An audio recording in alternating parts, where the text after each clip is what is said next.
अजितदादा, महाराष्ट्राला पडलेलं एक रुबाबदार स्वप्न. कसदार मातीतून जसं पीक जोमानं येतं तसं महाराष्ट्राच्या मातीत हे रांगडं व्यक्तिमत्व उदयाला आलंय. अजितदादा.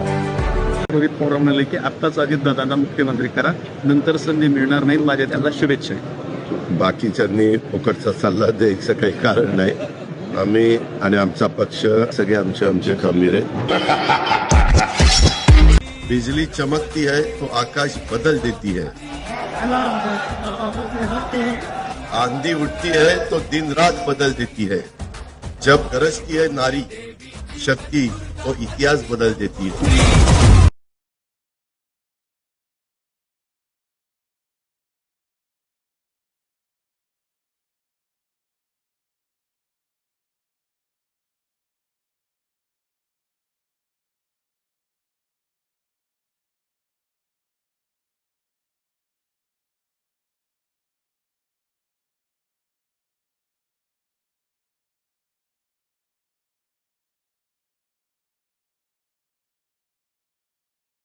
आम्ही केवळ आत्ताच नाही तर आम्ही आधीपासून